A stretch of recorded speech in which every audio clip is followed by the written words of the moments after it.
grab it with your hands. Nothing's out of reach.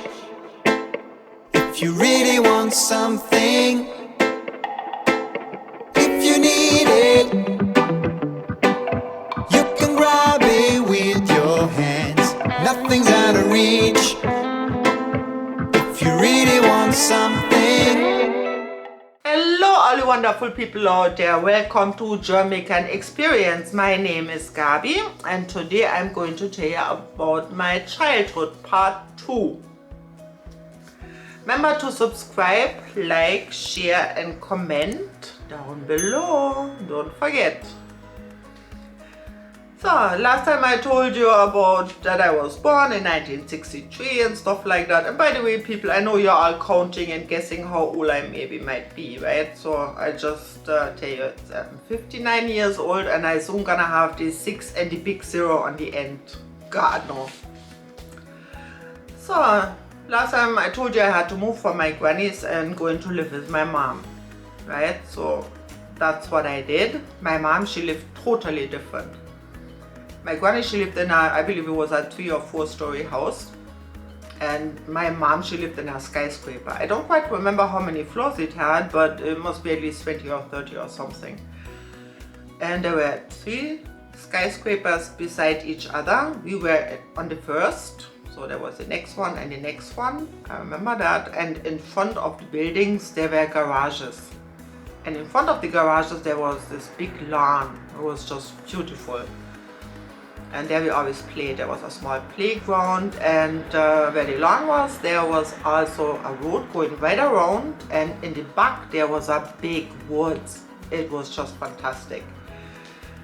Yeah, but the thing was, when my mom wasn't home, I somehow had to come inside the flat, which was quite problematic because that's how I became a, what should I call it, a key child. I had a rubber band around my neck with the key hanging on it, and I wasn't supposed to lose it. Believe you me, I lost it a lot. I don't know how it ever happens also, but I lost my key how many times? God. So I went to the kindergarten. Lucky me, there was a kindergarten right underneath the big factory. So, but somehow I always remember I had kindergarten finished before my mom or something, because otherwise I would lost my keys so often, right? I remember one time I was standing in front of the factory. I was thinking about how I'm going to tell my mom also, hey mom, I got my keys lost again.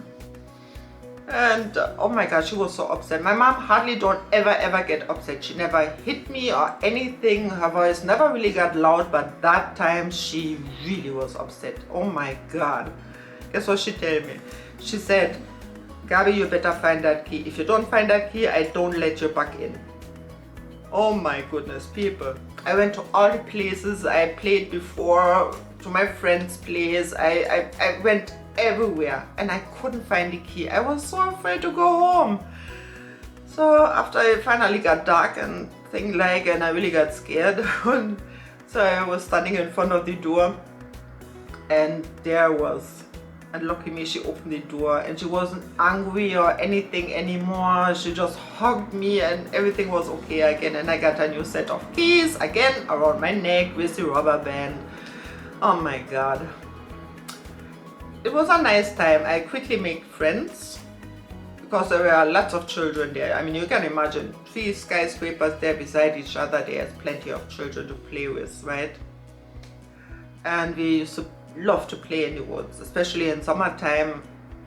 I remember in winter time we went ice skating on the same road what I told you, what went right around the green part from the place.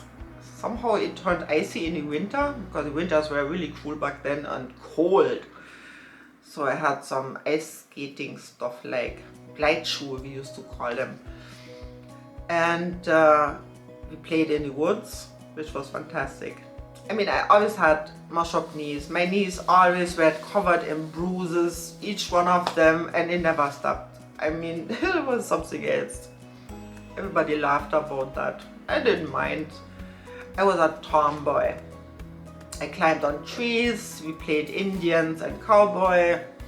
I always wanted to be an Indian. I never wanted to be a cowboy. I did find that very boring. And then one day, guess what happened? We found a cave. That was so exciting. Imagine you're a small child and you discover a cave. Oh, that was so exciting. And I think from that on, especially in the summertime, we played in that cave there a lot. Yeah, and there was also the thing with the earthquakes. Earthquake was a big thing in that area, and believe me, to this day also, I'm afraid of nothing, hardly ever also, but I'm afraid of earthquakes.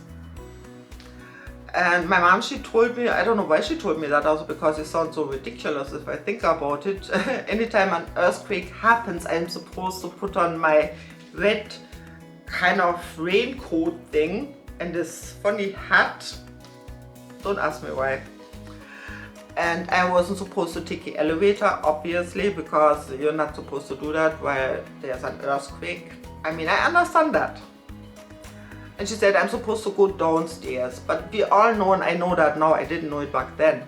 Earthquake happens so fast, you don't really have time to go anywhere downstairs or do whatever. But I remember the first earthquake it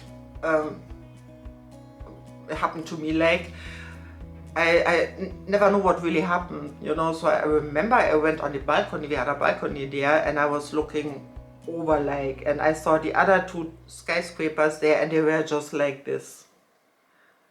They were just swaying. And I thought, oh my God, what is this? I was so scared. Then one time, another earthquake, I remember to put on my red coat and my funny hat on something also, but I must have forgot to go downstairs. The step, like, we lived on the 4th floor, and I was just standing there on the step, afraid. And my mom, she came running up the step, like, and she was like, why the hell you didn't go downstairs? You're supposed to go downstairs. I don't know what happened after that. I suppose she went with me downstairs. I mean, that part in Germany is definitely a part also where you have to live with earthquakes. And I had nightmares about that since I was about 20-ish years old, believe you me. So this is not funny. My father only came sometimes on vacation home, and on one of those occasions he asked me if I want to go and live with him in Australia, and I was like, really, yes, I want to come with you to Australia. Of course I want to come with you to Australia. And my mom said, no, hell no, you're not going to Australia with nobody. I mean, now I can understand, you know, definitely, but back then, oh my God, was I so upset. Because I was so excited. Finally, my father, you know, and he wanted me to come and different country, and oh God. I remember last time I told you about my father. He worked on ships and he was a steward, but I never told you that my mom, she also had a special trip. She fulfilled her dream and she went on a cargo ship and traveled around the world. And that was her lifelong dream, and that's what she did.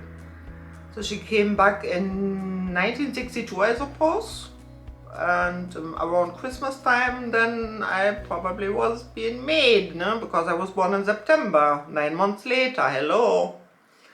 Right, I thought I have to add this piece of information. Yeah, so after my father then said he wanted me to come, and so my mom, she said no, and I don't know, it just went south. The next thing, my mom, she had dates, especially after they finally got a divorce, when I was around 6, 7, I think.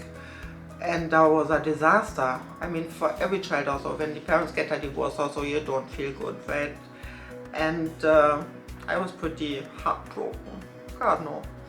And so she had a few dates. I remember this one guy, he was very nice to me too. The others, they always seemed to forget me, like I was just the, you know. But that one was treating me well. And then came the day where my mom said we are going on a vacation. I was like, hey, what? We are going on a vacation? Seriously? I was so happy and excited and thing like, so we went to Mallorca. It was my first flight ever. We went to Mallorca, and the first couple of days were pretty smooth and nice. We went to the beach a lot. The only disaster was I forgot my teddy, my Moolie. He was named Moolie, and I always slept with him. And I was pretty upset about that, believe you me. Everybody who has children know what that can be like, right? But then things got a lot worse than me missing my Emily. My mom, we were on the beach and met this guy. And all of a sudden also it was she and the guy, and he always sort of showed up and he was there and I couldn't do nothing about it. I was so jealous. I was so extremely jealous. I hated that guy. I mean, it was supposed to be our vacation and not somebody else's vacation. But, oh my God. So that guy thought he'd do me a favor and bought me this small dog thing, play, toy, something, which didn't make me happy at all. The only thing I wished for was he would just disappear, but unfortunately he didn't. And then our vacation was over. We were back home, and God behold, that man actually came visit us. I couldn't believe. I thought, Mallorca is fine, we saw him there, but to see him again, that was not in my plans for sure. He came a few times, and I remember one time when I was playing outside in front of the garages, he carried a small puppy, a small Zwergschnauzer. It was black, and of course he was cute, and which child wouldn't like a dog? And I was excited about the dog, but I wasn't excited from the man. I remember one time he must have been pretty upset because me and my mom, we shared a bedroom, right? In the skyscraper we had a one bedroom. It was a living room, the balcony, the kitchen and a bathroom. It was big enough, but I didn't have my own room. And I didn't want to go to bed like some children sometimes do, right? And he got pretty upset, and that was the first and the only time he ever hit me. And I was like, hell no. And I didn't like that much, not at all. So obviously I went to sleep. A couple of months went by. Life goes on. All of a sudden I hear we are going to get married. And I was like, you can't marry that guy. You can't possibly marry that guy. I don't like him. He's not good. I mean, sometimes maybe you should listen to a child or a child intuition sort of thing. But of course she wouldn't listen. And she said, you're just small, what do you know? And things like that. And boy, they got married. It was the saddest day in my life. I had many more, but at that point it sure was the saddest day. And the marriage was a short thing. It was just not in church or anything, just a Standesamt, like a townhouse sort of thing. So remember the wedding picture, my God. But the best part was I was about to move. So remember I told you I saw my granny once in a while, which was pretty cool. Saw my cousin, and I had all my friends there. I really had a great time there. I enjoyed living there. And then all of a sudden I was supposed to move. So I remember it was night. I didn't get the chance because they never told me before. They only said, so we are going to move now. So I didn't have the time to say goodbye to any of my friends. They didn't even know I was leaving. And they just shift me to one place, the next place, and I don't know, we drove in the night, and probably about 2 hours later we reached our destination. By that time it kind of got daylight and so on. I saw the place and I thought, where the hell am I? And it was just a few houses. It was a very small village, and I was like, oh my God. I couldn't believe. I remember when we came out of the car, we were supposed to live in this brick house sort of something thing there. The wife from his brother, she drove us all the way, and I asked her, she seemed quite friendly. I asked her, what should I call him? I mean, there's no way I'm gonna say daddy to him or father or anything. And she said, just call him Uncle Albert. Trust me, since that day I'm allergic against that name Albert. God no. And so I looked at the house. They had a big living room downstairs, a kitchen, and upstairs there was a bedroom, my next room opposite, and I had our own room. That was quite cool. I did like that part, of course. Which child wouldn't, right? Yeah, the good part was I was looking for the bathroom. Where the hell is the bathroom? until I found out the bathroom would be outside. I mean, German winters can be pretty cold, so imagine you have to wake up in the middle of the night, you want to pee like us, and you have to go outside in the freezing cold. I was like, hell no! But that was pretty much it, yeah. And I think from that time, everything started getting south. But about that, I will tell you the next time. So if you're interested to know, tune in next time. Take care of yourself. Remember to subscribe, like, share, and comment below.